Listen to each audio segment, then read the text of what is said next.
Los encontramos al amanecer. 10 soldados alemanes colgados de los árboles, con un mensaje tallado en el pecho del oficial. Esto les espera a todos los invasores.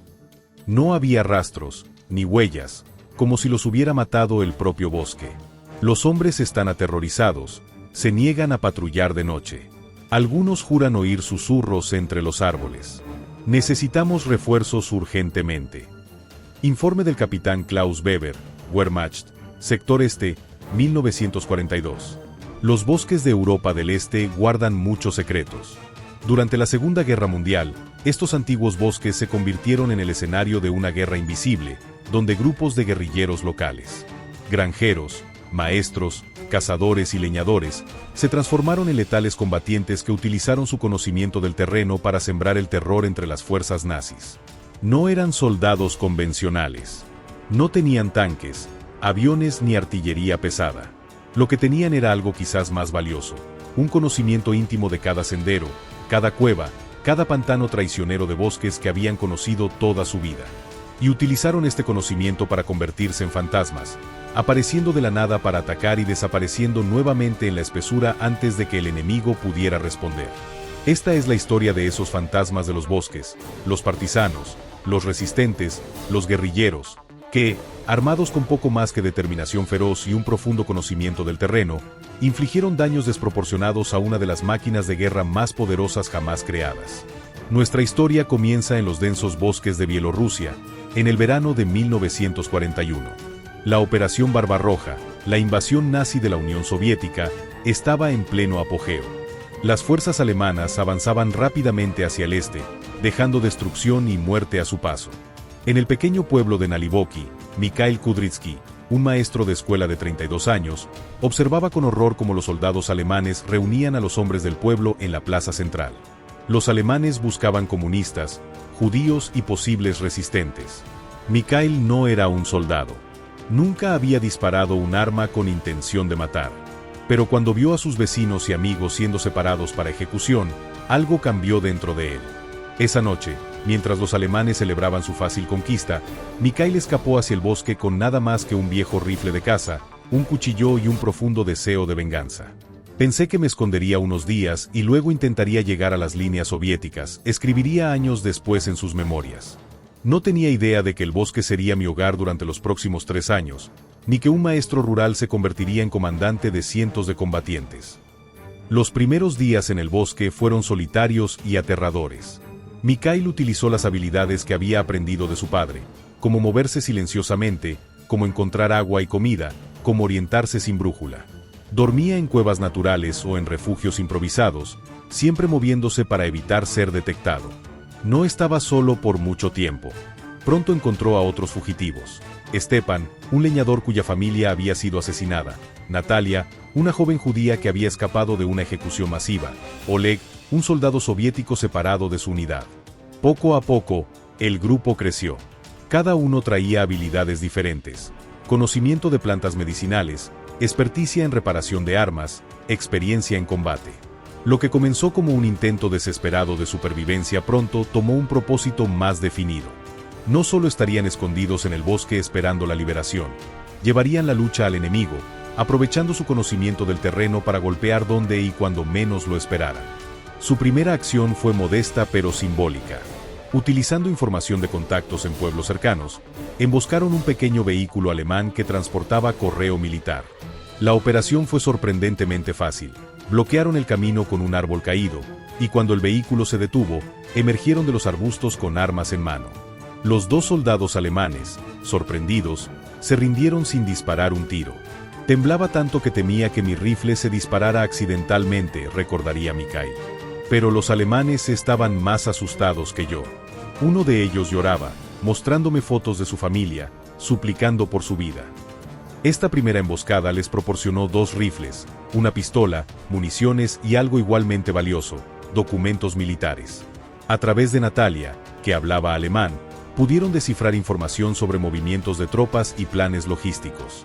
Liberaron a los soldados alemanes con un mensaje: digan a sus comandantes que el bosque no les pertenece. Aquí, nosotros somos los fantasmas que los vigilan.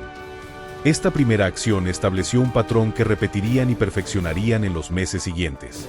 No buscaban grandes batallas que no podían ganar. En cambio, realizaban ataques rápidos y precisos, emboscadas a vehículos aislados, sabotaje de líneas ferroviarias, ataques nocturnos a pequeños destacamentos. A medida que su grupo crecía, también aumentaba su sofisticación táctica. Estudiaban cuidadosamente los patrones del enemigo, en qué momentos las patrullas alemanas hacían sus rondas, qué rutas tomaban los convoys de suministros, cuáles eran los puntos débiles en sus líneas de comunicación. Utilizaban el entorno natural como arma.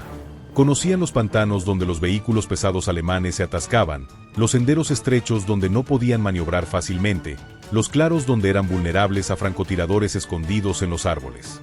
Aprendieron a utilizar el clima y las estaciones, la niebla espesa para acercarse sin ser vistos, la nieve para rastrear movimientos enemigos, las lluvias de primavera para crear áreas inundadas que limitaban el movimiento de tropas. Para diciembre de 1941, el grupo de Mikhail había crecido a más de 60 personas. Ya no eran simples fugitivos, se habían convertido en una unidad guerrillera efectiva con estructura de comando, especialización de roles y redes de inteligencia en los pueblos locales. Se autodenominaron los fantasmas de Naliboki, en honor al pueblo del que muchos habían huido. La respuesta alemana a estas actividades fue predeciblemente brutal. Implementaron una política de represalias colectivas. Por cada soldado alemán muerto, 10 civiles locales serían ejecutados. Esperaban que esto volviera a la población contra los partisanos, pero logró exactamente lo contrario. Las atrocidades alemanas solo empujaron a más personas hacia los bosques, engrosando las filas de los guerrilleros. Cada vez que los nazis quemaban un pueblo, ganábamos 20 nuevos combatientes, explicaría Mikhail. Hombres que no tenían nada que perder, porque ya lo habían perdido todo, son los más peligrosos. La reputación de los fantasmas crecía, tanto entre la población local como entre los ocupantes alemanes. Para los aldeanos, eran héroes, vengadores, protectores. Para los alemanes, eran terroristas, bandidos, una amenaza constante e invisible que minaba la moral y complicaba enormemente la ocupación. El invierno ruso de 1941 a 1942 fue especialmente duro para las fuerzas alemanas, mal equipadas para el frío extremo. Los partisanos, en cambio, habían preparado refugios subterráneos conocidos como zemliankas, pequeños búnkers excavados en la tierra, reforzados con troncos y camuflados tan expertamente que podías pasar a metros sin detectarlos. Estos refugios, calentados por pequeñas estufas cuyo humo se dispersaba a través de múltiples salidas para evitar columnas visibles, les permitían sobrevivir en temperaturas bajo cero. Durante este invierno, los fantasmas refinaron una de sus tácticas más efectivas, el hostigamiento constante. En lugar de grandes ataques esporádicos, realizaban pequeñas acciones casi diarias, disparos aislados contra patrullas, bombas caseras colocadas en caminos, sabotajes menores pero frecuentes. El objetivo era mantener a las fuerzas alemanas en constante estado de alerta y estrés, privándolas de descanso y seguridad. Un soldado que no ha dormido en 3 días porque teme un ataque nocturno es un soldado que cometerá errores, explicaba Oleg, el exsoldado soviético que se había convertido en jefe táctico del grupo. Y en combate, los errores significan muertes. Esta estrategia de desgaste psicológico dio resultados sorprendentes. Informes militares alemanes de la época, capturados después de la guerra, revelan el impacto devastador en la moral. Aumentaron las solicitudes de traslado, los casos de fatiga de combate e incluso los suicidios entre tropas asignadas a áreas con alta actividad partisana. Un elemento crucial de la efectividad de los fantasmas era su red de inteligencia. En cada pueblo y aldea bajo ocupación alemana, tenían ojos y oídos. El panadero que contaba vehículos militares mientras entregaba pan al cuartel.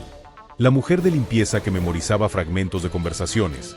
El niño pastor que observaba movimientos de tropas mientras cuidaba ovejas cerca de carreteras principales. Esta red proporcionaba información vital. Cuando llegarían convoys importantes, que oficiales visitarían la región, que edificios habían sido convertidos en depósitos de municiones. Con estos datos, los partisanos podían planear operaciones con precisión quirúrgica, maximizando el impacto mientras minimizaban riesgos. La primavera de 1942 marcó un punto de inflexión para los fantasmas. Tras meses de operaciones exitosas pero limitadas, decidieron expandir el alcance de sus acciones. El objetivo, la línea ferroviaria Minsk-Smolensk, una arteria vital para el transporte de suministros alemanes hacia el frente oriental. La operación requería coordinación precisa. Divididos en pequeños equipos, atacarían simultáneamente en 12 puntos diferentes a lo largo de 80 kilómetros de vía férrea. Cada equipo colocaría explosivos caseros fabricados con dinamita robada de minas locales. La noche del 22 de abril, bajo una luna nueva que proporcionaba la oscuridad necesaria, los equipos se movieron a sus posiciones. La sincronización era crucial. Todos los explosivos deberían detonar aproximadamente a la misma hora, evitando que los alemanes concentraran fuerzas de respuesta en un solo punto. Nunca olvidaré el sonido, escribiría más tarde Natalia en su diario. 12 explosiones retumbando a través del bosque, una tras otra, como un gigantesco latido de corazón. Sentí que la tierra misma rechazaba a los invasores. El ataque fue devastadoramente exitoso. El tráfico ferroviario quedó interrumpido durante casi una semana, retrasando el envío de suministros cruciales al frente. Pero más importante que el daño material fue el impacto psicológico. Demostraba que los partisanos no eran simples bandas desorganizadas, sino una fuerza capaz de operaciones complejas y coordinadas. La respuesta alemana fue inmediata y brutal. Unidades especiales de contrainsurgencia, incluyendo batallones de las SS, fueron desplegadas en la región. Comenzaron operaciones de limpieza sistemáticas, peinando sectores del bosque con cientos de soldados en formación, utilizando perros rastreadores, incluso incendiando grandes áreas para forzar a los partisanos a salir de sus escondites. Estas tácticas tuvieron cierto éxito. Varios grupos pequeños de partisanos fueron sorprendidos y aniquilados. Los fantasmas perdieron 2 de sus semliancas principales y casi un tercio de sus suministros. Pero lo que los alemanes no entendían era la naturaleza misma de la guerra de guerrillas. No pueden derrotarnos como derrotan a un ejército convencional, explicaría Mikhail a sus combatientes durante este difícil periodo. No pueden capturar nuestra capital porque no tenemos una. No pueden destruir nuestras líneas de suministro porque vivimos de la tierra. Y no pueden quebrar nuestra voluntad porque cada atrocidad que cometen solo fortalece nuestra determinación. En lugar de enfrentar directamente la ofensiva alemana, los fantasmas se adaptaron. Se dividieron en grupos más pequeños, más móviles. Abandonaron bases fijas en favor de campamentos temporales que cambiaban constantemente. Redujeron temporalmente sus ataques para concentrarse en supervivencia y reconocimiento. Esta adaptabilidad demostraba otra ventaja fundamental de las fuerzas guerrilleras. Mientras los ejércitos convencionales dependían de estructuras de comando rígidas y protocolos establecidos, los partisanos podían cambiar tácticas y estructuras rápidamente según las circunstancias. Para junio de 1942, la ofensiva alemana de contrainsurgencia había perdido impulso. Las unidades especiales, frustradas por la falta de resultados decisivos y las constantes bajas por emboscadas, fueron gradualmente reasignadas a otras áreas. Los fantasmas habían sobrevivido su prueba más difícil. El verano trajo nuevas oportunidades. Con vegetación más densa proporcionando mejor cobertura y condiciones climáticas que facilitaban operaciones nocturnas más largas, los partisanos intensificaron sus actividades. Pero también enfrentaron nuevos desafíos. El grupo había crecido a casi 200 combatientes, creando problemas logísticos de alimentación, armamento y coordinación. Mikhail implementó soluciones innovadoras. Dividió permanentemente la unidad en células semiautónomas de 15 a 20 personas, cada una con su propio líder pero operando bajo una estrategia común. Estableció granjas seguras, hogares en áreas rurales donde simpatizantes cultivaban secretamente excedentes para los partisanos. Organizó talleres clandestinos donde armeros improvisados reparaban armas dañadas y fabricaban granadas rudimentarias. Una de las innovaciones más efectivas fue el desarrollo de lo que llamaban zonas liberadas, áreas remotas del bosque donde los alemanes simplemente ya no se atrevían a entrar, permitiendo a los partisanos establecer pequeñas bases semipermanentes con enfermería, talleres y áreas de entrenamiento. En estas zonas liberadas, los fantasmas comenzaron a funcionar no solo como fuerza militar sino también como gobierno provisional. Establecieron tribunales rudimentarios para resolver disputas entre civiles que habían huido a los bosques.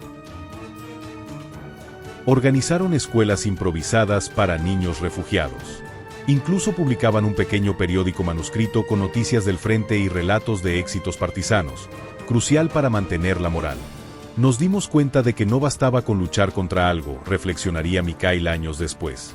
También teníamos que luchar por algo, una visión de cómo sería nuestra tierra después de la guerra. Esta evolución de simple banda de supervivientes a fuerza guerrillera organizada con estructuras cuasi gubernamentales reflejaba un patrón que se repetiría en movimientos partisanos a través de Europa ocupada, desde los bosques de Bielorrusia hasta las montañas de Yugoslavia. A finales del verano de 1942, los fantasmas habían establecido su reputación como una de las unidades partisanas más efectivas en el sector. Sus tácticas eran estudiadas y copiadas por otros grupos. Su zona de operaciones se había expandido considerablemente. Y lo más importante, habían transformado la percepción popular de la resistencia, de actos desesperados y suicidas a una estrategia viable que eventualmente contribuiría significativamente a la derrota nazi. El impacto de los fantasmas y grupos similares iba mucho más allá del daño material que infligían. Forzaban a los alemanes a desviar recursos preciosos de los frentes principales para proteger áreas de retaguardia. Proporcionaban inteligencia crucial a las fuerzas soviéticas regulares. Y quizás lo más importante, mantenían viva la esperanza entre la población ocupada, demostrando que la resistencia era posible incluso contra el aparentemente invencible Wehrmacht. Un oficial alemán capturado resumiría perfectamente la frustración de enfrentar a estos fantasmas. Es como luchar contra sombras. Nunca los ves hasta que es demasiado tarde. No puedes concentrar fuerzas contra ellos porque están en todas partes y en ninguna parte. Y lo peor es que saben que el bosque los protegerá siempre, mientras nosotros seguimos siendo extranjeros en esta tierra maldita. El otoño de 1942 trajo nuevos desafíos para los fantasmas de Naliboki. Las hojas caían de los árboles, reduciendo la cobertura natural que los había protegido. Las temperaturas descendentes anunciaban otro invierno brutal. Y los alemanes, aprendiendo dolorosamente de sus errores, habían comenzado a adaptar sus propias tácticas. Una nueva unidad especializada, el Jagdkommando, Comando de Caza, había sido desplegada en la región. A diferencia de las torpes operaciones de rastreo anteriores, estas unidades estaban entrenadas específicamente para combate en bosques y guerra de contraguerrilla. Utilizaban equipos pequeños y móviles, a menudo disfrazados como partisanos para infiltrarse en áreas controladas por la resistencia. Ahora los lobos envían a sus propios fantasmas a cazarnos, advirtió Oleg durante una reunión de comandantes. Debemos ser más cautelosos que nunca. La primera señal de esta nueva amenaza llegó cuando uno de sus campamentos auxiliares fue descubierto y atacado sin advertencia. 6 partisanos murieron antes de que el resto pudiera escapar. No había habido movimientos masivos de tropas, ni ruido que alertara de la aproximación enemiga. Los alemanes finalmente estaban aprendiendo a moverse por el bosque. Mikhail y su consejo de guerra improvisaron contramedidas. Establecieron sistemas de seguridad en anillos concéntricos alrededor de sus campamentos principales, con vigilantes camuflados a distancias progresivamente mayores. Desarrollaron códigos de identificación que cambiaban diariamente para prevenir infiltraciones. Y más crucial aún, adaptaron sus propias tácticas de ataque. Si no podemos confiar completamente en la protección del bosque, entonces debemos llevar la lucha fuera de él, decidió Mikhail. Esta nueva estrategia implicaba operaciones más audaces en pueblos y carreteras principales, áreas donde los alemanes se sentían seguros. Mientras mantenían sus bases en el bosque, comenzaron a realizar ataques relámpago en territorio enemigo. Una de estas operaciones ejemplifica el nuevo enfoque. Informantes en el pueblo de Krasnoye reportaron que un destacado general de las SS pasaría la noche en la mansión requisada del antiguo alcalde. La seguridad sería intensa, con múltiples puntos de control en todas las entradas al pueblo. En lugar de intentar infiltrarse a través de estos controles, Natalia propuso una estrategia ingeniosa. 2 días antes de la visita del general, un pequeño grupo de partisanos se escondió en un sótano abandonado dentro del pueblo. Llevaban provisiones mínimas y radios de cristal rudimentarias para recibir la señal de que el objetivo había llegado. Fue la espera más larga de mi vida, recordaría Alexei, uno de los partisanos en la operación. 48 horas agachados en oscuridad total, sin poder hablar, apenas moviéndonos, usando una cubeta para nuestras necesidades. Pero cuando finalmente llegó el momento, estábamos exactamente donde necesitábamos estar, dentro del perímetro de seguridad. El ataque fue rápido y devastador. Los partisanos emergieron en plena noche, eliminaron silenciosamente a 2 guardias con cuchillos y lanzaron granadas por las ventanas de la mansión. En la confusión resultante, dispararon selectivamente contra oficiales que intentaban escapar, incluyendo al general objetivo. Luego desaparecieron en la noche utilizando una ruta de escape previamente reconocida, llegando al bosque antes de que los alemanes pudieran organizar una persecución efectiva. El éxito de esta operación tuvo un impacto psicológico enorme. Los alemanes ya no podían sentirse seguros, ni siquiera en áreas que controlaban completamente.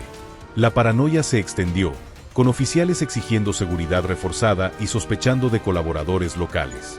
El invierno de 1942 a 1943 vio un desarrollo crucial, el establecimiento de contacto formal con el alto mando soviético. Hasta entonces, los partisanos habían operado mayormente por su cuenta, con conexiones esporádicas a unidades soviéticas. Ahora, operadores de radio entrenados y equipos de comunicación fueron paracaidistas en zonas controladas por partisanos. Esta conexión transformó la naturaleza de sus operaciones. Ya no eran simplemente una fuerza de hostigamiento local, sino parte de la estrategia militar más amplia. Comenzaron a recibir órdenes específicas, que líneas ferroviarias eran prioritarias para sabotaje, que información de inteligencia era más necesaria, que áreas debían ser el foco de sus actividades. También empezaron a recibir suministros aéreos ocasionales, medicinas, explosivos más sofisticados, piezas de repuesto para armas, e incluso algunos especialistas, médicos, expertos en demoliciones, operadores de radio, que fortalecieron significativamente sus capacidades. Natalia, que para entonces se había convertido en jefa de inteligencia del grupo, veía esto con sentimientos encontrados. Por un lado, estos suministros y directivas nos hacen más efectivos, más letales. Por otro, hemos perdido algo de nuestra independencia. Ya no somos simplemente los fantasmas de Naliboki luchando por nuestros hogares. Ahora somos una extensión del Ejército Rojo, una pieza en un tablero mucho mayor. Esta transición de guerrilleros improvisados a fuerzas irregulares coordinadas con ejércitos convencionales es un patrón que se repetiría en movimientos de resistencia por toda Europa. A medida que la guerra avanzaba y los aliados ganaban ventaja, movimientos partisanos anteriormente aislados se convertían en elementos cada vez más integrados de la estrategia militar general. La primavera de 1943 marcó otro punto de inflexión significativo. Con la derrota alemana en Stalingrado y el evidente cambio en la marea de la guerra, la resistencia se intensificó en todos los territorios ocupados. Para los fantasmas, esto significó un flujo constante de nuevos reclutas, tanto civiles locales como soldados soviéticos escapados de campos de prisioneros. El grupo había crecido tanto que Mikhail implementó una reorganización completa. Los ahora casi 400 combatientes fueron divididos en brigadas especializadas, unidades de demolición enfocadas en sabotaje ferroviario, equipos móviles de ataque para emboscadas, células de inteligencia e incluso un pequeño batallón convencional con armamento más pesado para operaciones a mayor escala. Esta evolución reflejaba una tendencia general en las fuerzas partisanas del Frente Oriental. A medida que crecían en número y recibían más apoyo soviético, comenzaban a adoptar algunas características de fuerzas militares regulares, aunque manteniendo la flexibilidad táctica de guerrilleros. Una operación de mayo de 1943 ilustra esta nueva capacidad. Informes de inteligencia indicaron que una importante columna de suministros, incluyendo combustible y municiones para tanques, atravesaría la región en ruta hacia el frente. Tradicionalmente, los partisanos habrían atacado algún vehículo rezagado o colocado minas en puntos vulnerables del camino. En cambio, planearon una emboscada a gran escala involucrando más de 150 combatientes. Seleccionaron cuidadosamente un tramo de carretera que atravesaba un área boscosa, proporcionando cobertura ideal. Durante días, prepararon posiciones camufladas y rutas de escape. Colocaron cargas explosivas controladas remotamente en varios puntos de la carretera. Cuando la columna alemana, 27 vehículos incluyendo camiones de combustible y municiones, entró en la zona de ataque, los partisanos detonaron explosivos simultáneamente al principio y final de la columna, inmovilizando efectivamente todo el convoy. Luego abrieron fuego desde posiciones ocultas en ambos lados del camino. Fue la primera vez que sentí que éramos un verdadero ejército, no solo guerrilleros, recordaría Stepan. Teníamos ametralladoras pesadas, morteros, incluso 2 cañones antitanque capturados. Y lo más importante, teníamos la iniciativa. El ataque fue devastador. Casi toda la columna fue destruida, con enormes explosiones secundarias cuando los camiones de municiones y combustible fueron alcanzados. Las pérdidas alemanas superaron los 80 hombres, mientras los partisanos sufrieron solo 7 bajas. Operaciones como esta demostraban cómo había evolucionado la amenaza partisana. Ya no eran simples bandidos realizando ataques de oportunidad, sino una fuerza organizada capaz de infligir daños estratégicamente significativos. El verano y otoño de 1943 vieron una intensificación dramática de la guerra partisana, coincidiendo con la ofensiva soviética tras la batalla de Kursk. Los fantasmas y otras unidades partisanas recibieron órdenes de aumentar ataques a infraestructura ferroviaria para dificultar el movimiento de refuerzos y suministros alemanes hacia el frente. Esta campaña coordinada, conocida como la Guerra de Rieles, involucró a decenas de miles de partisanos a través del frente oriental, causando interrupciones masivas en la logística alemana en un momento crítico. Los fantasmas solos fueron responsables de descarrilar 23 trenes de suministros en un periodo de 3 meses, creando cuellos de botella logísticos que afectaron significativamente capacidades alemanas en el frente. Pero esta mayor actividad también atrajo respuestas más severas. Los alemanes desplegaron unidades dedicadas antipartisanos, incluyendo colaboradores locales familiarizados con el terreno. Utilizaron reconocimiento aéreo para detectar campamentos partisanos. Y, más brutal aún, intensificaron represalias contra poblaciones civiles sospechosas de apoyar a guerrilleros. El pueblo de Katyn se convirtió en símbolo de esta brutalidad. Después de una emboscada partisana cerca que mató a 4 oficiales alemanes, unidades SS rodearon el pueblo, forzaron a todos los habitantes dentro de un granero y lo incendiaron. 149 personas, incluyendo 75 niños, murieron quemados vivos. Este tipo de atrocidades presentaba dilemas morales profundos para los líderes partisanos. Cada ataque exitoso podría desencadenar represalias brutales contra civiles inocentes. Mikhail luchaba con esta responsabilidad. A veces me pregunto si el daño que causamos al enemigo justifica el sufrimiento que indirectamente traemos a nuestra propia gente. Pero luego recuerdo que quedarse pasivo ante la ocupación nazi garantiza la esclavitud y muerte lenta de todos. Al menos nosotros ofrecemos esperanza y la promesa de eventual liberación. Para mitigar estos riesgos, los fantasmas adaptaron nuevamente sus tácticas. Comenzaron a favorecer ataques en áreas menos pobladas o lejos de pueblos específicos para evitar represalias localizadas. Cuando operaban cerca de asentamientos, a veces plantaban evidencia falsa sugiriendo que los atacantes venían de otra dirección completamente diferente. A finales de 1943, la guerra había cambiado fundamentalmente. El Ejército Rojo avanzaba constantemente, y territorios anteriormente ocupados estaban siendo liberados. Esto creó nuevas oportunidades y desafíos para unidades partisanas. Por un lado, la proximidad de fuerzas soviéticas regulares significaba mejor apoyo, más suministros, y la posibilidad de evacuación médica para heridos graves. Por otro lado, a medida que los alemanes retrocedían, se volvían más brutales en áreas que aún controlaban, a menudo implementando políticas de tierra quemada y deportaciones masivas. En algunas regiones, los partisanos comenzaron a asumir un nuevo rol: proteger infraestructura clave, puentes, estaciones eléctricas, depósitos, que los alemanes en retirada intentarían destruir. También intensificaron esfuerzos para recopilar evidencia de crímenes de guerra, anticipando eventual justicia. Para los fantasmas, este periodo trajo un desarrollo crucial: el establecimiento de contacto con el Armia Krajowa, Ejército Nacional polaco, otra importante fuerza de resistencia operando en la región. Aunque existían tensiones políticas complejas entre resistencia soviética y polaca, frente al enemigo común nazi, frecuentemente colaboraban en operaciones específicas. Una de estas colaboraciones ocurrió en febrero de 1944, cuando inteligencia polaca identificó un tren que transportaría oficiales SS de alto rango hacia Alemania. Los fantasmas proporcionaron especialistas en demoliciones y conocimiento local del terreno, mientras las unidades polacas aportaron francotiradores y armas antitanque. La operación conjunta fue ejecutada perfectamente. Explosivos derribaron un pequeño puente justo cuando el tren lo cruzaba, enviando varios vagones al río helado abajo.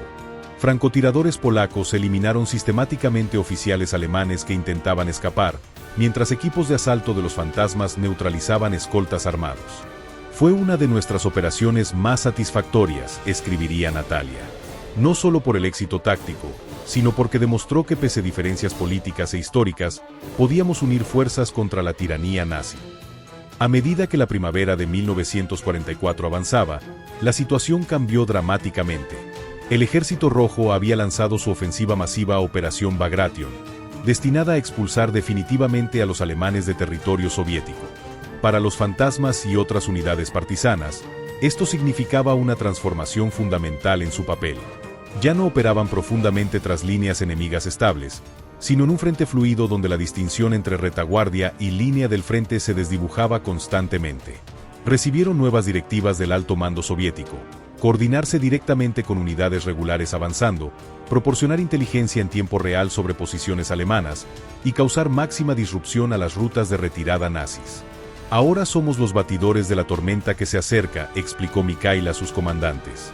Nuestro trabajo es sembrar caos y confusión mientras el martillo soviético cae. Esta nueva fase se ejemplifica en una operación particularmente efectiva en junio de 1944. Inteligencia indicaba que una división panzer alemana intentaría retirarse a través de un estrecho corredor entre dos áreas pantanosas, utilizando la única carretera pavimentada en la región. Esta división, aunque debilitada, todavía representaba una fuerza de combate significativa que podría causar graves bajas a unidades soviéticas persiguiéndola. Los fantasmas, ahora con casi 600 combatientes y bien equipados gracias a lanzamientos aéreos soviéticos recientes, decidieron interceptar esta retirada. No tenían potencia de fuego para enfrentar directamente tanques, pero no necesitaban destruir la división completa, solo retrasar su escape hasta que unidades soviéticas regulares pudieran alcanzarla. Implementaron lo que llamaron Operación Telaraña, una serie de bloqueos y emboscadas escalonadas a lo largo de 15 kilómetros de carretera. Cada punto consistía en obstáculos físicos, árboles derribados, zanjas excavadas a través del camino, puentes volados, combinados con equipos de ataque que golpearían brevemente antes de retirarse al siguiente punto. No era una emboscada tradicional donde esperas infligir máximas bajas, explicaría Oleg. Era una trampa de agotamiento, hacer que cada kilómetro fuera una lucha, quemar su combustible, agotar su munición, destrozar su moral, todo mientras el ejército rojo se acercaba a sus espaldas. La operación comenzó al amanecer cuando los primeros vehículos alemanes, principalmente camiones de suministros y transporte de personal, encontraron el primer bloqueo. Mientras trabajaban para despejarlo, francotiradores partisanos eliminaron selectivamente oficiales y operadores de radio. Cuando vehículos blindados avanzaron para proporcionar cobertura, minas antitanque improvisadas inmovilizaron varios. Este patrón se repitió a lo largo de la ruta. Los alemanes avanzaban lentamente, despejando un obstáculo solo para encontrar otro kilómetros más adelante. Cada retraso les costaba tiempo precioso mientras fuerzas soviéticas regulares reducían la distancia. Para el atardecer, la división estaba fragmentada, con vehículos atascados en múltiples puntos. Reconocimiento aéreo soviético localizó la columna estancada, y unidades de tanques fueron redirigidas para interceptarla. Al amanecer siguiente, bombarderos tácticos atacaron, seguidos por un asalto terrestre completo. El resultado fue devastador para los alemanes. Más de 40 tanques y vehículos blindados capturados o destruidos, más de 1.500 prisioneros, y cantidades significativas de equipamiento abandonado. Todo gracias a la acción inicial de los partisanos que convirtieron una retirada ordenada en un cuello de botella vulnerable. Esta operación representaba el apogeo de la efectividad partisana, no solo como fuerza de hostigamiento independiente, sino como multiplicador de combate perfectamente sincronizado con operaciones militares convencionales. A medida que el verano avanzaba y el Ejército Rojo continuaba su avance implacable, los fantasmas encontraron su papel cambiando nuevamente. En áreas recién liberadas, a menudo eran las primeras autoridades amistosas que la población local encontraba. Asumieron responsabilidades casi gubernamentales, ayudando a establecer administraciones locales provisionales, identificando colaboradores, asegurando infraestructura crítica, incluso organizando distribución de suministros médicos y alimentarios para civiles. Pero este nuevo papel también traía complicaciones. Como partisanos, habían operado con considerable autonomía, desarrollando sus propias reglas y estructuras de liderazgo. Ahora debían integrarse en la jerarquía militar y burocrática soviética formal, con todas sus rigideces y sensibilidades políticas. Para Mikhail, que había liderado los fantasmas desde su inicio como un pequeño grupo de fugitivos hasta convertirse en una fuerza de combate formidable, esta transición resultó personalmente difícil. En el bosque, nuestras decisiones se basaban en realidades sobre el terreno, en lo que era necesario para sobrevivir y luchar efectivamente, comentaría más tarde. Ahora enfrentamos un nuevo tipo de batalla, con papeles, informes, comisarios políticos cuestionando cada decisión que tomamos durante 3 años de lucha desesperada. Esta tensión entre partisanos del bosque y autoridades regulares soviéticas surgió en muchas regiones liberadas. Los guerrilleros, Acostumbrados a operar independientemente y frecuentemente desarrollando fuertes lazos con comunidades locales, a veces chocaban con oficiales soviéticos imponiendo control centralizado rígido. Para julio de 1944, casi toda Bielorrusia había sido liberada por el avance soviético. Los fantasmas de Naliboki, como muchas otras unidades partisanas, enfrentaban una decisión crítica: ser formalmente incorporados al Ejército Rojo regular como unidad militar estándar o desmovilizarse y volver a la vida civil. La decisión fue difícil y personalmente dolorosa para muchos. Estos hombres y mujeres habían luchado juntos durante años, desarrollando lazos más fuertes que familiares. Habían creado una comunidad con sus propias tradiciones, códigos y estructuras. Disolver esta hermandad forjada en combate no era simple. Para algunos, como Oleg, la elección era clara: soy soldado ahora. He estado luchando durante 3 años y seguiré hasta que el último nazi sea expulsado de suelo ruso, polaco o donde sea que huyan. Para otros, como Natalia, la guerra había tomado demasiado. He visto suficiente muerte para 10 vidas. Quiero ayudar a reconstruir, no destruir más. Mikhail, como líder, enfrentaba el dilema más complejo. Su capacidad de liderazgo y experiencia táctica eran altamente valoradas por el Ejército Rojo. Le ofrecieron una comisión como mayor, con la posibilidad de continuar liderando a muchos de sus partisanos como unidad de reconocimiento especializada. Sin embargo, también había recibido advertencias discretas de antiguos contactos que el NKVD, Policía Secreta Soviética, lo consideraba potencialmente problemático por su independencia y popularidad entre la población local. La guerra contra Alemania continuaba, pero ya comenzaban las maniobras políticas para la Europa de posguerra. Después de días de consideración, Mikhail tomó su decisión. En agosto de 1944, aproximadamente 2/3 de los fantasmas fueron formalmente incorporados al Ejército Rojo, principalmente como unidades de reconocimiento y operaciones especiales. Su conocimiento del terreno y experiencia en operaciones independientes los hacían invaluables para la continua persecución de fuerzas alemanas en retirada. El tercio restante, mayormente aquellos con habilidades específicas no militares o responsabilidades familiares, fueron desmovilizados para asistir en esfuerzos de reconstrucción urgentes. La devastación en Bielorrusia era asombrosa: más de 9.000 pueblos completamente destruidos, infraestructura arrasada, campos agrícolas minados o inutilizados. En una emotiva ceremonia final en septiembre de 1944, los fantasmas de Naliboki como unidad independiente dejaron oficialmente de existir.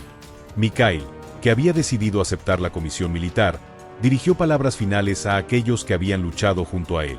Comenzamos como sobrevivientes aterrorizados escondiéndonos en el bosque. Nos convertimos en vengadores, luego en combatientes, finalmente en liberadores. Algunos continuarán la lucha hasta Berlín. Otros construirán la paz que nuestra lucha ha hecho posible. Pero todos llevamos el bosque dentro de nosotros ahora. Y aunque nuestros caminos se separen, seguiremos siendo siempre los fantasmas. Los que se unieron al Ejército Rojo participarían en subsecuentes operaciones en Polonia, Hungría y eventualmente Alemania misma. Su experiencia en guerra no convencional resultó particularmente valiosa durante las últimas etapas del conflicto, cuando unidades fanáticas nazi como los Beowulf comenzaron sus propias operaciones guerrilleras contra fuerzas aliadas. Para aquellos que volvieron a la vida civil, la transición fue igualmente desafiante. Después de años viviendo como guerrilleros en el bosque, incluso tareas cotidianas simples podían sentirse extrañas. Muchos encontraron sus hogares destruidos, familias dispersadas o asesinadas, y llevaban cicatrices psicológicas profundas de sus experiencias. Stepan, quien había perdido a toda su familia antes de unirse a los partisanos, resumió este sentimiento: durante la guerra, al menos sabíamos quién era el enemigo y cómo luchar contra él. La paz trae desafíos más sutiles. ¿Cómo reconstruyes no solo edificios, sino vidas y comunidades enteras? A pesar de estas dificultades, los expartisanos frecuentemente se destacaron en esfuerzos de reconstrucción. Habían desarrollado habilidades extraordinarias para improvisación y resolución de problemas. Y su experiencia liderando en circunstancias caóticas los preparó bien para los desafíos de posguerra. Natalia, por ejemplo, utilizó sus habilidades lingüísticas y organizativas para coordinar esfuerzos de reubicación de niños huérfanos. Encontró particular satisfacción reuniendo a niños con familiares sobrevivientes, aplicando las mismas técnicas de recopilación de información e investigación meticulosa que había empleado como jefa de inteligencia partisana. Para diciembre de 1944, la vida en las regiones liberadas comenzaba lentamente a normalizarse, aunque bajo el estricto control del régimen soviético. Las experiencias y contribuciones de grupos partisanos fueron oficialmente celebradas en propaganda soviética, aunque cuidadosamente enmarcadas dentro de la narrativa del liderazgo del partido sobre el movimiento de resistencia.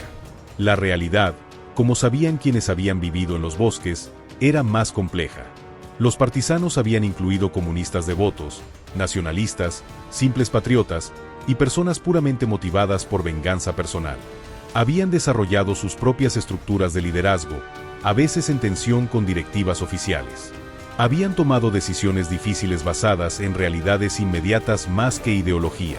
Esta complejidad y autonomía hacía que muchos expartisanos fueran vistos con cierta sospecha en la posguerra inmediata.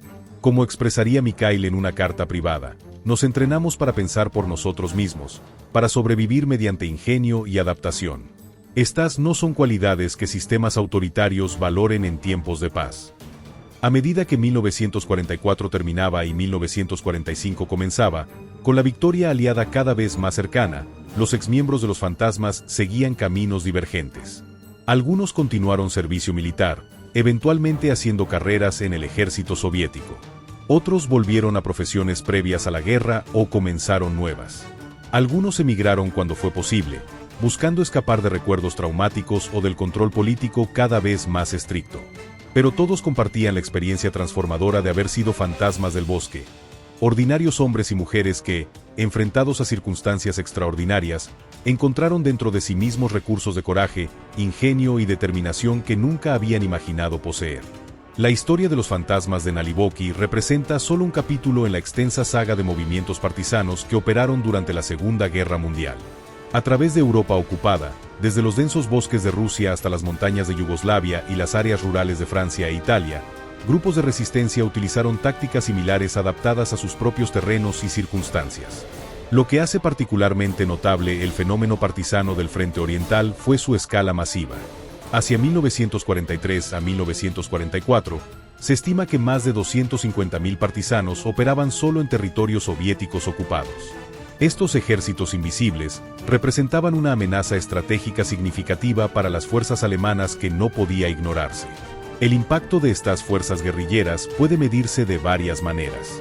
La más directa es en términos de daño material infligido: miles de trenes descarrilados, puentes destruidos, convoys emboscados, líneas de comunicación cortadas. Los registros alemanes capturados después de la guerra revelan más de 35.000 ataques atribuidos a partisanos solo en el año 1943. Más difícil de cuantificar, pero igualmente importante, fue el efecto en recursos alemanes. El historiador militar Alexander Bert estimó que hacia 1943, Alemania se vio obligada a destinar más de 10% de sus fuerzas en el Frente Oriental puramente a seguridad de retaguardia y operaciones antipartisanas. En un momento en que cada división era desesperadamente necesaria en la línea del frente, esta diversión de recursos resultó estratégicamente costosa. Para comprender plenamente el fenómeno partisano, debemos examinar varios aspectos clave que definieron su efectividad y legado. Quizás el factor más fundamental en el éxito de los partisanos fue su profunda conexión con el terreno local. Los bosques, pantanos y montañas, que eran obstáculos intimidantes para fuerzas invasoras, representaban hogar y protección para aquellos que habían crecido entre ellos. Vasily, un cazador profesional que se unió a los fantasmas en 1942, ejemplifica esta ventaja. Los alemanes veían solo árboles y lodo. Yo veía signos en todas partes, que senderos eran utilizados regularmente, donde había agua potable, que áreas inundarían con las lluvias de primavera, que colinas ofrecían mejores posiciones defensivas. Este conocimiento íntimo del terreno multiplicaba efectivamente la fuerza de unidades partisanas. Un pequeño grupo familiar con cada camino, cueva y cruce de río podía evadir consistentemente fuerzas enemigas mucho mayores. Igualmente crucial fue el apoyo de poblaciones locales. Aunque los alemanes intentaron aislar a los partisanos de bases de apoyo civiles mediante terror y represalias, estas tácticas típicamente tuvieron el efecto opuesto. Cada pueblo quemado, cada familia ejecutada, convertía a más civiles en activos simpatizantes partisanos o incluso combatientes directos. Sin los ojos y oídos en cada aldea, habríamos sido ciegos, explicaría Natalia. Panaderos, maestros, niños pastores, todos formaban parte de nuestra red. Un niño de 12 años que casualmente cuenta camiones alemanes mientras juega cerca de una carretera podía proporcionar inteligencia tan valiosa como cualquier reconocimiento formal. Las mujeres desempeñaron roles particularmente importantes en estos sistemas de apoyo. Debido a sus posiciones sexistas de ocupantes alemanes, mujeres frecuentemente podían moverse con menos sospecha que hombres. Actuaban como mensajeras, recolectoras de inteligencia y enlaces entre grupos partisanos y simpatizantes urbanos. Algunas, como la legendaria abuela Kuprianova, aparentaban ser ancianas inofensivas mientras coordinaban redes enteras de informantes. Otro factor distintivo fue la brutalidad sin precedentes de la ocupación nazi en territorios orientales. La ideología racial nazi clasificaba a eslavos y otros grupos étnicos orientales como subhumanos, justificando atrocidades que excedían incluso las políticas de ocupación en Europa occidental. Pueblos enteros fueron quemados, poblaciones hambreadas deliberadamente, y ejecuciones masivas regularmente realizadas como medidas antipartisanas. Frente a tal amenaza existencial, la resistencia armada frecuentemente parecía la única opción viable. Como expresó Mikhail, cuando el enemigo planea tu eventual exterminio o esclavitud, la resistencia no es simplemente patriotismo, es supervivencia. Las tácticas desarrolladas por grupos como los fantasmas eventualmente formaron un conjunto sofisticado de principios de guerra de guerrillas, muchos de los cuales influenciarían movimientos posteriores en todo el mundo. Estos incluían movilidad constante. Raramente permanecían más de unos días en una ubicación, utilizando redes de campamentos temporales. Superioridad de inteligencia. Priorizaban conocer fuerzas enemigas mientras ocultaban sus propias posiciones y capacidades. Operaciones compuestas. Combinaban sabotaje, emboscadas, reconocimiento y propaganda en campañas coordinadas. Autonomía táctica. Unidades pequeñas tenían libertad considerable para adaptar planes según condiciones locales. Guerra psicológica.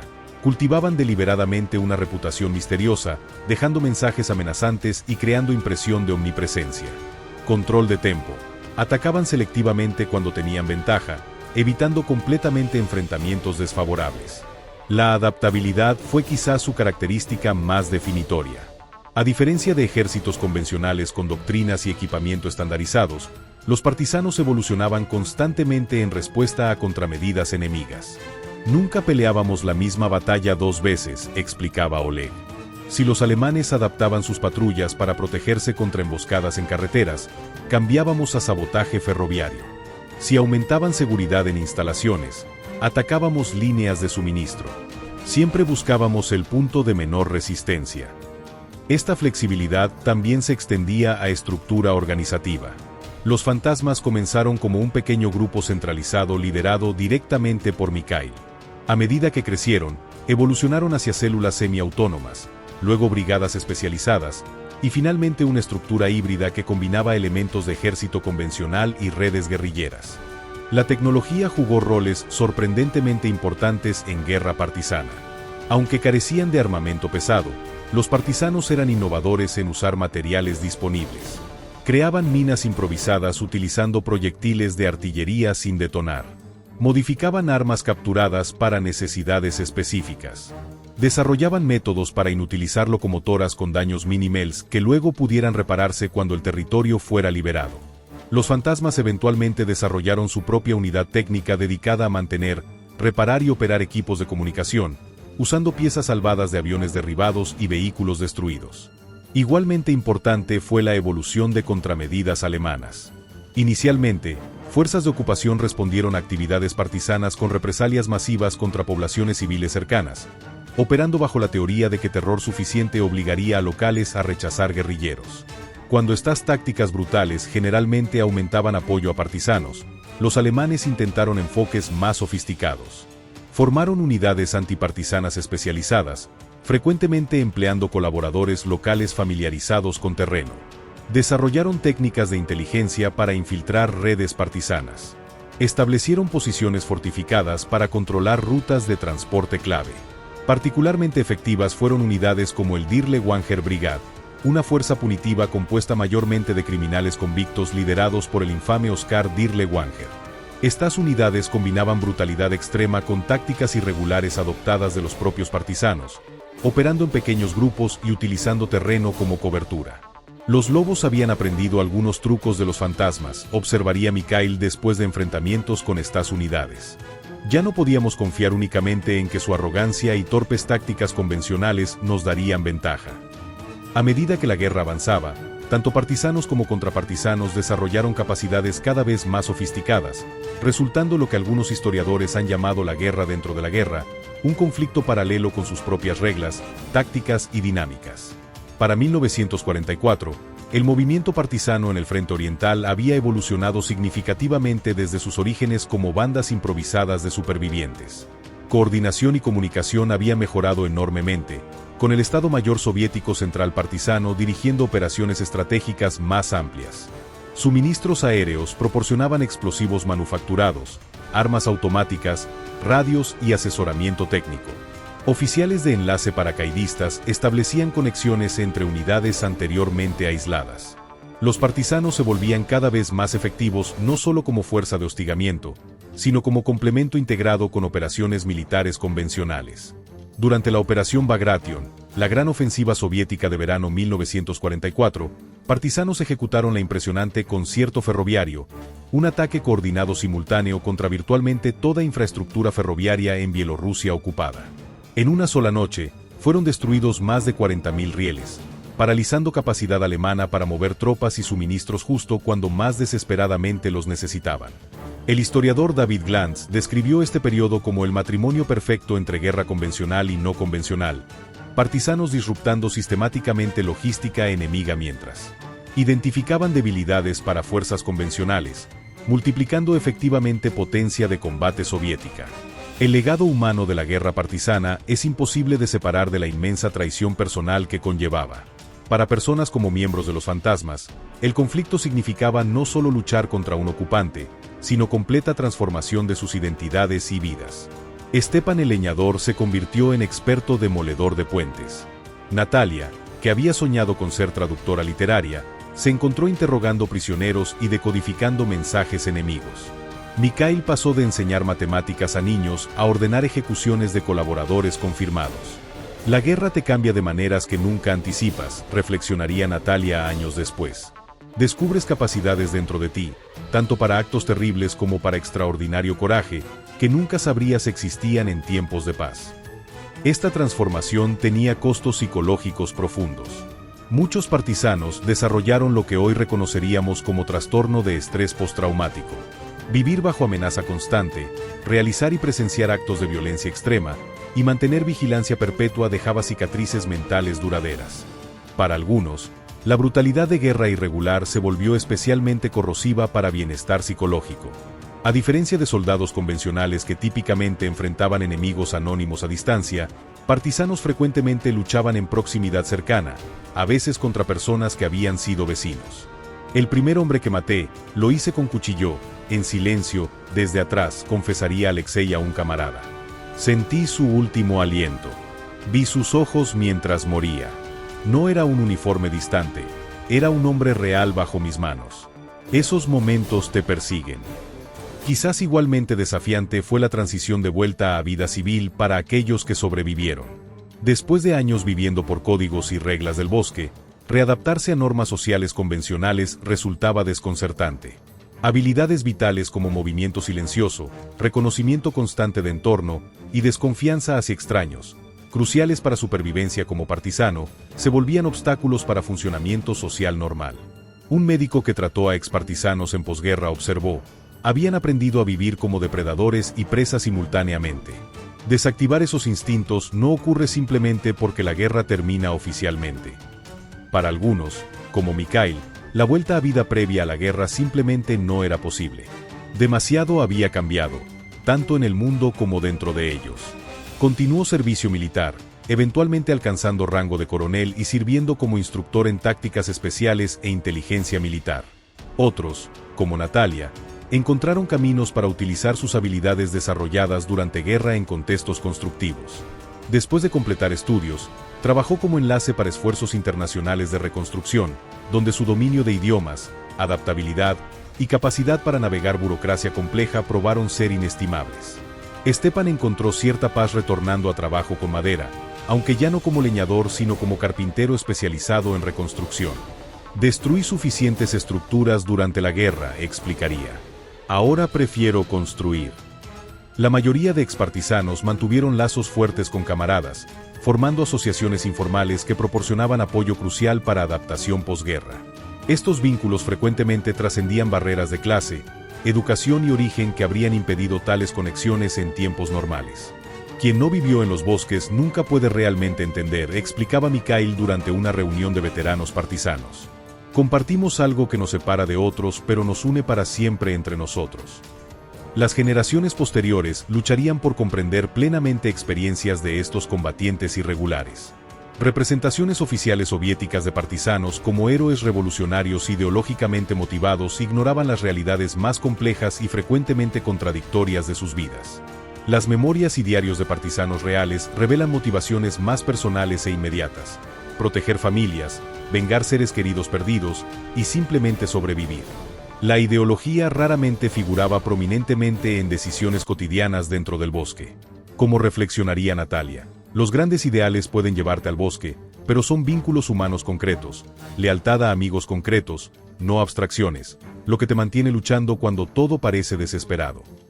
El legado táctico y estratégico de partisanos de Europa Oriental extendería influencia mucho más allá de Segunda Guerra Mundial. Sus métodos, adaptados y refinados, informarían movimientos de independencia anticolonial, insurgencias y contrainsurgencias a través de segunda mitad del siglo XX. Veteranos soviéticos con experiencia partisana frecuentemente servían como asesores para movimientos revolucionarios en Asia, África y Latinoamérica. Manuales tácticos desarrollados durante guerra partisana contra nazis fueron estudiados por organizaciones tan diversas como Viet Cong, rebeldes cubanos, y varios movimientos africanos de liberación. Más sutilmente, la experiencia partisana soviética influenció doctrina militar convencional. Reconociendo vulnerabilidades expuestas por operaciones partisanas, ejércitos modernos desarrollaron enfoques más sofisticados para seguridad de área posterior, protección de líneas de suministro y contrainsurgencia. En Occidente, fuerzas especiales y operaciones clandestinas fueron parcialmente modeladas sobre conocimiento obtenido estudiando tácticas partisanas del Frente Oriental. La CIA, Boinas Verdes y SAS británico incorporaron lecciones sobre movimiento encubierto, sabotaje e integración con poblaciones locales. El legado cultural sigue siendo poderoso en regiones donde operaron partisanos. Monumentos, museos y sitios conmemorativos mantienen memoria de su lucha. Historias de los fantasmas y grupos similares entraron en folclore local, inspirando literatura, películas y música. Para generaciones posteriores en Bielorrusia, Rusia, Ucrania y países bálticos, los partisanos representan un poderoso símbolo de resistencia y autodeterminación frente a invasión abrumadora.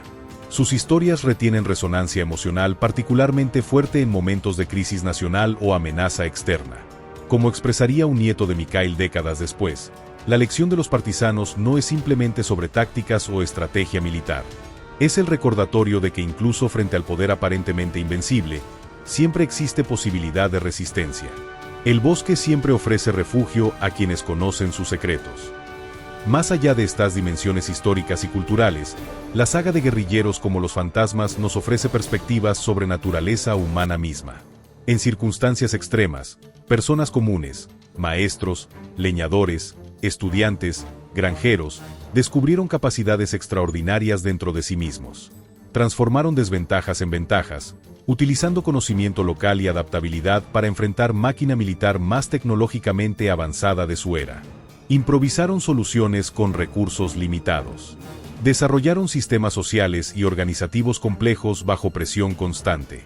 Lo que aprendí en el bosque, escribiría Mikhail en memorias no publicadas, es que límites humanos son mayormente ilusiones. Creemos conocer nuestras capacidades hasta que circunstancias imposibles nos obligan a redescubrirnos completamente. Este redescubrimiento venía con costos profundos. Muchos partisanos lucharon con traumas psicológicos, dificultades de readaptación y preguntas morales difíciles sobre acciones tomadas durante guerra.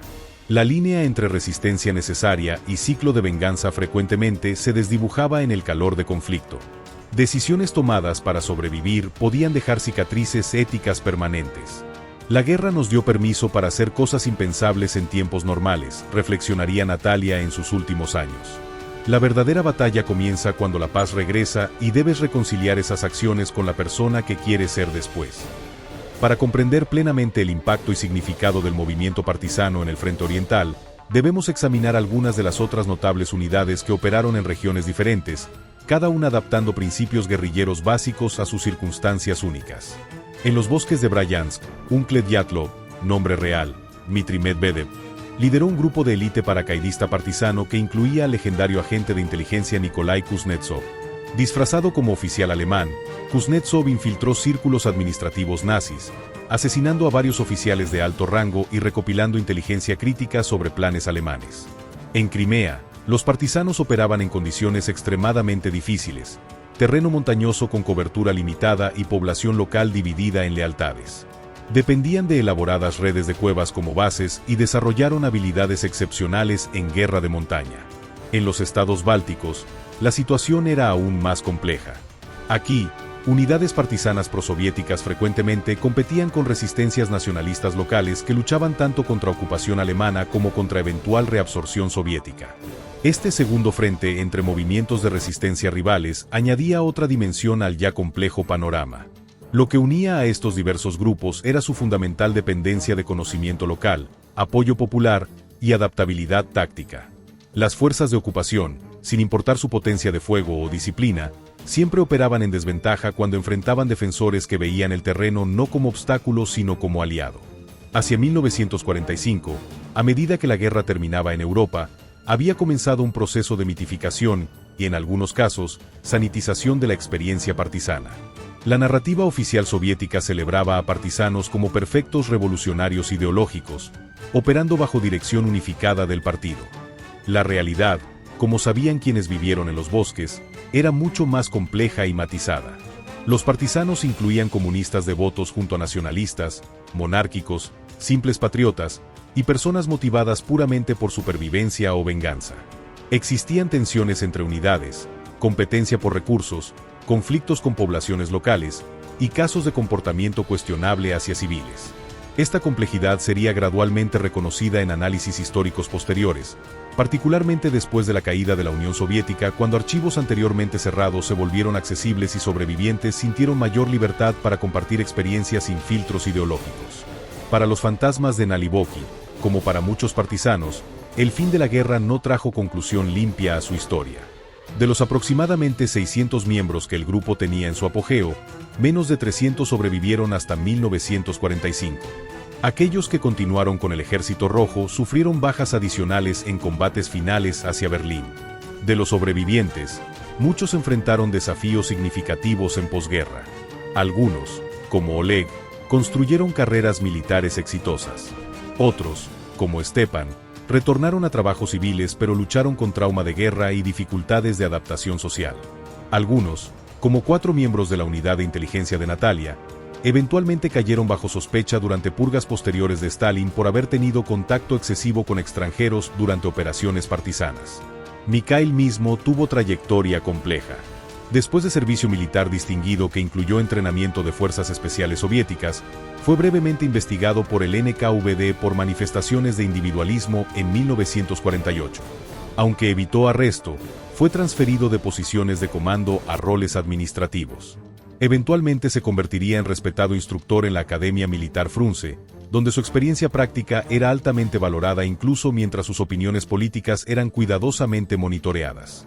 En 1965, durante celebraciones del 20º aniversario de la victoria sobre Alemania nazi, el Estado soviético finalmente otorgó reconocimiento formal más amplio a veteranos partisanos, incluyendo muchos de los fantasmas.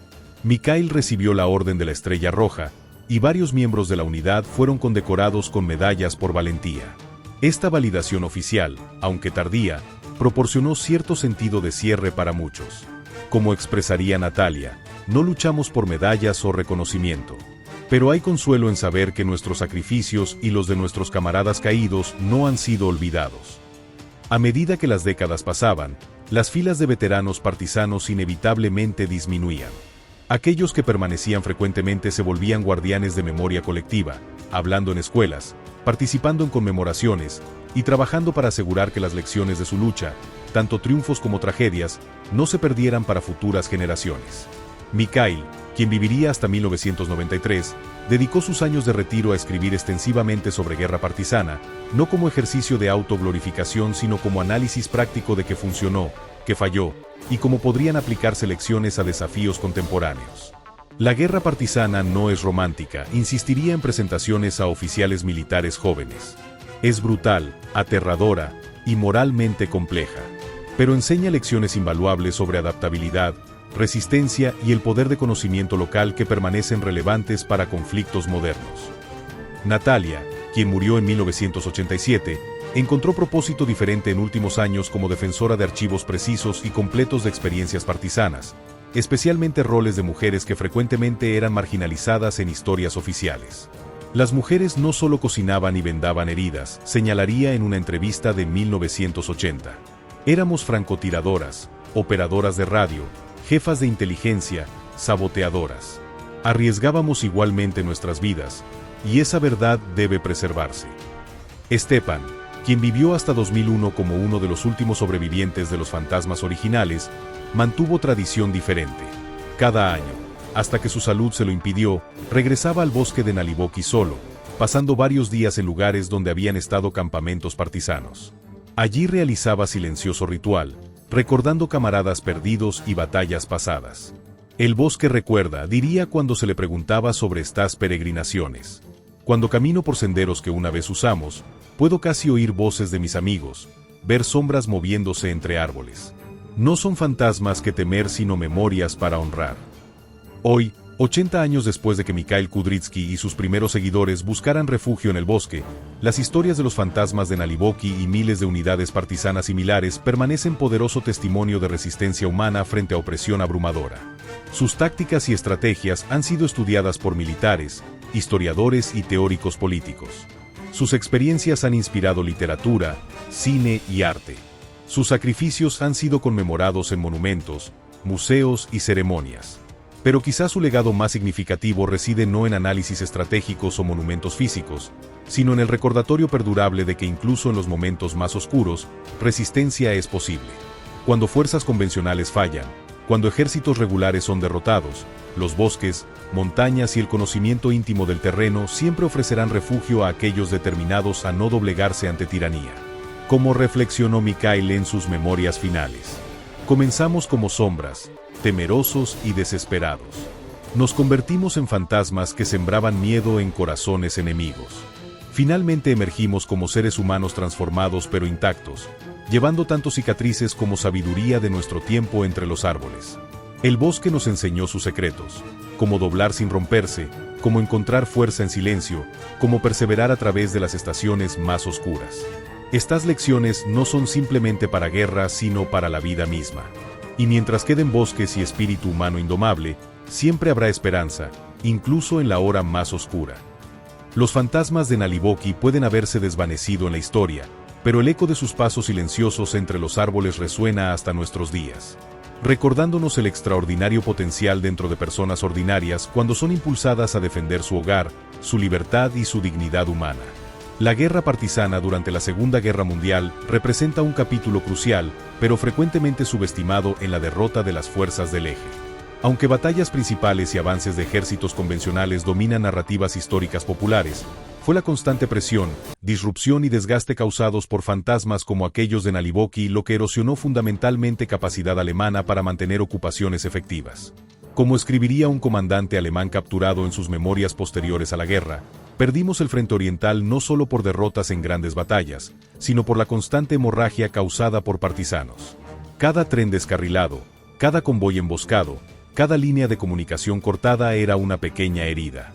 Miles de tales heridas eventualmente desangraron incluso al ejército más poderoso.